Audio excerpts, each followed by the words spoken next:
Chapter 2. And in the 2nd year of the reign of Nebuchadnezzar, Nebuchadnezzar dreamed dreams, wherewith his spirit was troubled, and his sleep brake from him. Then the king commanded to call the magicians, and the astrologers, and the sorcerers, and the Chaldeans, for to show the king his dreams. So they came and stood before the king. And the king said unto them, I have dreamed a dream, and my spirit was troubled to know the dream. Then spake the Chaldeans to the king in Syriac, O king, live forever. Tell thy servants the dream, and we will show the interpretation. The king answered and said to the Chaldeans, The thing is gone from me. If ye will not make known unto me the dream, with the interpretation thereof, ye shall be cut in pieces, and your houses shall be made a dunghill. But if ye show the dream and the interpretation thereof, ye shall receive of me gifts and rewards and great honor. Therefore show me the dream and the interpretation thereof. They answered again and said, Let the king tell his servants the dream, and we will show the interpretation of it. The king answered and said, I know of certainty that ye would gain the time, because ye see the thing is gone from me. But if ye will not make known unto me the dream, there is but one decree for you, for ye have prepared lying and corrupt words to speak before me, till the time be changed. Therefore tell me the dream, and I shall know that ye can show me the interpretation thereof. The Chaldeans answered before the king and said, There is not a man upon the earth that can show the king's matter. Therefore there is no king, lord, nor ruler that asks such things at any magician or astrologer or Chaldean. And it is a rare thing that the king requireth, and there is none other that can show it before the king, except the gods, whose dwelling is not with flesh. For this cause the king was angry and very furious, and commanded to destroy all the wise men of Babylon.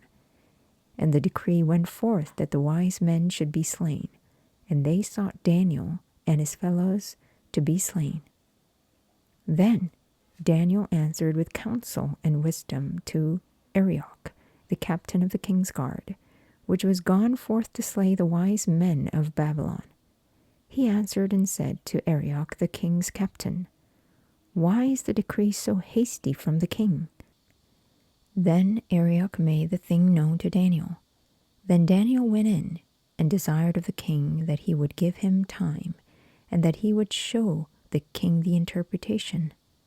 Then Daniel went to his house and made the thing known to Hananiah, Mishael, and Azariah his companions, that they would desire mercies of the God of heaven concerning this secret, that Daniel and his fellows should not perish with the rest of the wise men of Babylon.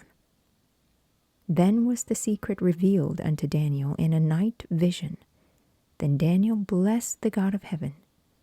Daniel answered and said, Blessed be the name of God forever and ever, for wisdom and might are his.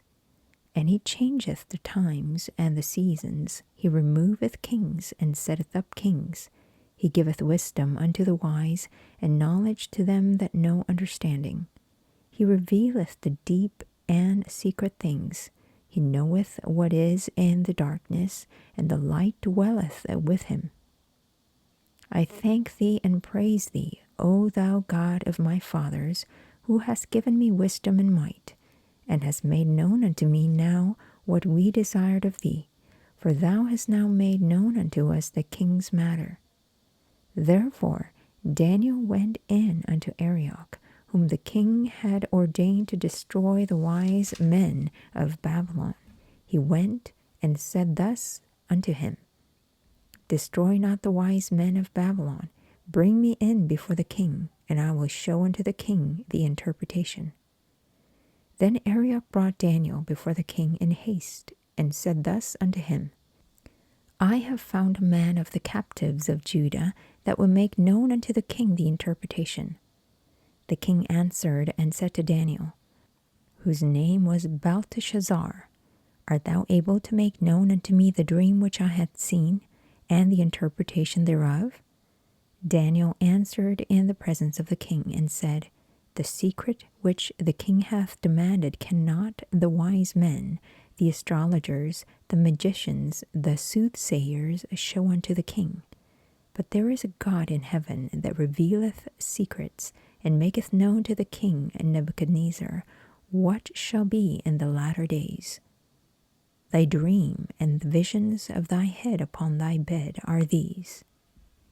As for thee, O king, thy thoughts came into thy mind upon thy bed, what should come to pass hereafter. And he that revealeth secrets maketh known to thee what shall come to pass. But as for me, this secret is not revealed to me for any wisdom that I have more than any living, but for their sakes that shall make known the interpretation to the king, and that thou mightest know the thoughts of thy heart. Thou, O king, sawest, and behold a great image. This great image, whose brightness was excellent, stood before thee, and the form thereof was terrible. This image's head was of fine gold, his breast and his arms of silver, his belly and his thighs of brass, his legs of iron, his feet part of iron and part of clay. Thou sawest till that a stone was cut out without hands, which smote the image upon his feet, that were of iron and clay, and brake them to pieces. Then was the iron, the clay, the brass, the silver, and the gold broken to pieces together, and became like the chaff of the summer threshing floors. And the wind carried them away, that no place was found for them. And the stone that smote the image became a great mountain, and filled the whole earth. This is the dream, and we will tell the interpretation thereof before the king. Thou, O king, art a king of kings, for the God of heaven hath given thee a kingdom, power, and strength, and glory. And wheresoever the children of men dwell, the beasts of the field and the fowls of the heaven hath he given into thine hand, and hath made thee ruler over them all. Thou art this head of gold. And after thee shall arise another kingdom inferior to thee, and another third kingdom of brass, which shall bear rule over all the earth. And the fourth kingdom shall be strong as iron, for as much as iron breaketh in pieces and subdueth all things. And as iron that breaketh all these, shall it break in pieces and bruise. And whereas thou sawest the feet and toes, part of potter's clay, and part of iron, the kingdom shall be divided, but there shall be in it of the strength of the iron, for as much as thou sawest the iron mixed with miry clay. And as the toes of the feet were part of iron and part of clay, so the kingdom shall be partly strong and partly broken. And whereas thou sawest iron mixed with miry clay, they shall mingle themselves with the seed of men, but they shall not cleave one to another, even as iron is not mixed with clay. And in the days of these kings shall the God of heaven set up a kingdom which shall never be destroyed, and the kingdom shall not be left to other people, but it shall break in pieces and consume all these kingdoms, and it shall stand forever.